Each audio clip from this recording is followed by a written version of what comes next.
Only hours away from the big night, Belmont is making its final transformation into the site of the Town Hall presidential debate. At a recent walkthrough of the Curb Event Center, excitement was in the air. It's really an amazing thing that, my school, the debate is coming to my school, and that's a once-in-a-lifetime opportunity while I'm a student here. The Belmont administration says that hosting the debate will benefit the university in several ways.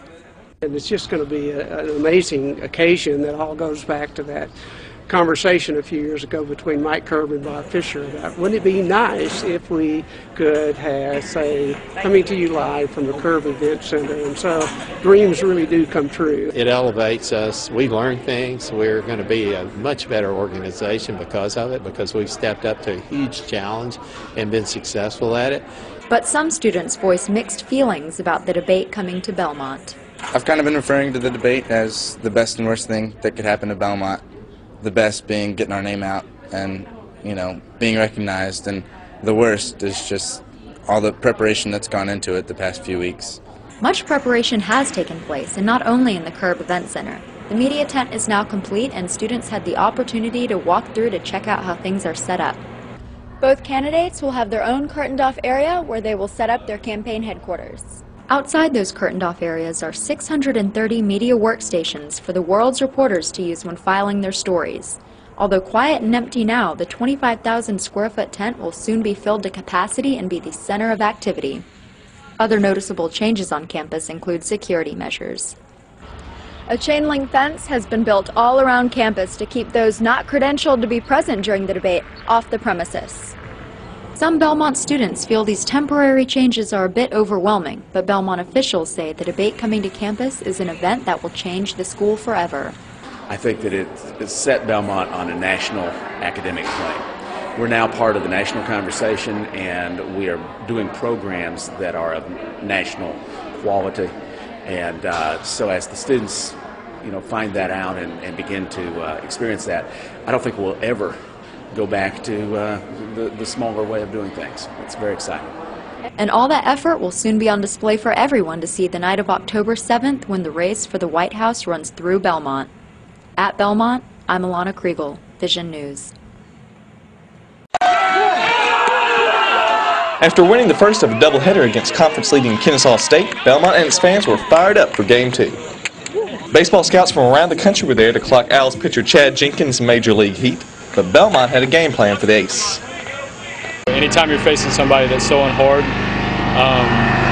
you just want to stay short and quick. If you try and get real long, they'll beat you. Preparing to face a top 50 draft prospect, however, is not as difficult as actually hitting off of him, as Belmont quickly found out. He's a good arm. He's got a great fastball and a good slider, and it was tough to pick his slider up out of his hand. And he was pitching smart. He was keeping hitters off balance and using his stuff very effectively, and it really paid off for him tonight. Jenkins was a monster on the mound, allowing no runs and only 5 hits in his 8 innings. Pitching in the 91 to 93 mile-an-hour range deep into the 8th helped him rack up 12 KOs in the contest. When the Owls were at bat, things didn't get any better for Belmont. Kennesaw State scored 7 in the top of the 2nd and another 6 in the next inning. If the game wasn't out of reach then, the Owls tacking on 12 in the 8th certainly made it seem that way. Belmont's last glimmer of hope came late in the 9th as Daniel Wagner jacked one out of the park to score 2. Even then, players were realistic about what it would take to come back from a 24-run hole. A miracle. The Lord would have had to step down and angels in the outfield or something. Despite the loss, players know what they need to do going forward. We need to come out with a clean slate and ready to play, and ready to get after it again, and leave everything out here on the field and just play as hard as we possibly can. From Shelby Park, I'm Derek Moore, Vision News. Halloween may be a week away, but it comes early for families attending the 11th annual Ghouls at Grassmere event at the Nashville Zoo. For 6 nights out of the year, the zoo is transformed into a Halloween playground with activities, entertainment, and of course, plenty of Candy. Jim Bartu with the Nashville Zoo says the event is made possible each year by the 1,000 volunteers who give their time. The whole thing is driven by volunteers. It wouldn't be an event without volunteers. There wouldn't be anybody here to hand out candy. The kids wouldn't meet anybody if it weren't for volunteers. Belmont alum Chris Tooley is one of those volunteers. He originally signed up as a student, but graduating hasn't stopped him from coming back each year. I've just been doing it for about 3 or 4 years now with Belmont. I started doing it for Convo credit, just thought it was a really easy way and a fun way to actually get Convo credit. Didn't have to sit and listen to any lectures or anything. Got to come out and hand out candy. The annual event is a treat for parents, too. Something fun for the kids to do for Halloween and an opportunity to wear the Halloween costume that you buy more than one time. Once the sun goes down, the park lights up Halloween style, so families can continue enjoying the festivities. At the end of the night, the Monster Mash dance party is a great way for kids to burn off all that sugar. And this year, the party was bigger than ever. More than 16,000 attended this year, a new record, making this event a real Halloween treat for the Nashville community. In Nashville, I'm Carly Griffin, Vision News. 5 Belmont seniors took the court one final time on Saturday for the annual Music City All-Star Classic. Shane Dansby, Matthew Dotson, Henry Harris, Andy Wick, and Atlantic Sun Player of the Year Alex Renfro played aside and against college basketball standouts from around the state. Before the main event, the seniors competed in a three-point contest. Dansby and Dotson both made it to the final round, but Dotson coolly coasted to victory. It was pretty nice. It was fun. No pressure, really. So, although the three-point event was just for fun, Dansby got serious about scoring in the actual game. He had 32 on the day, including some devastating bombs from beyond the arch. I mean, it felt great. Shots just kept going in. The basket just seemed real big, so it felt big. Shots kept shooting and kept going in. Thanks to Dansby and that big basket, Belmont's side kept a healthy lead through the first 3 quarters.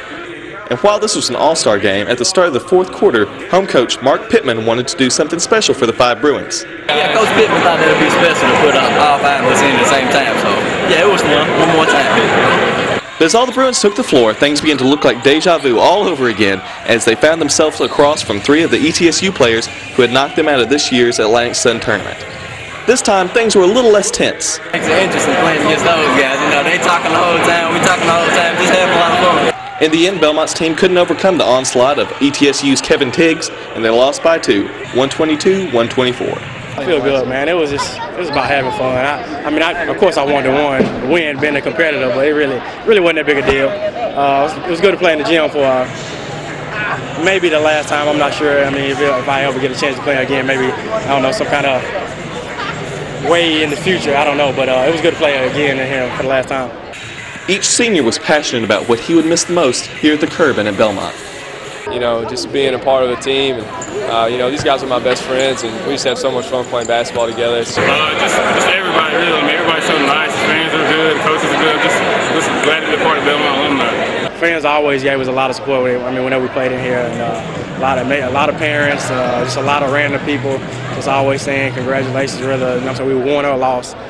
You know, guys on the team, coaches, the fans that are here. You know, we got great fans, and you know, it's gonna be tough not seeing them and hanging out with them. But I mean, that's what I'm gonna remember most from Belmont was the people around the basketball program. And you know, just the crowd, man. Just being here, knowing it's my home. You know, this is my home gym, and you know, just spending 3 years in here. You know, I'm gonna miss it next year. While Renfro and Dansby will try and continue their basketball careers at the professional level this summer, Wick and Dotson will be getting married, and Harris plans on continuing school to become a teacher. From the Curb Event Center, I'm Derek Moore, Vision News.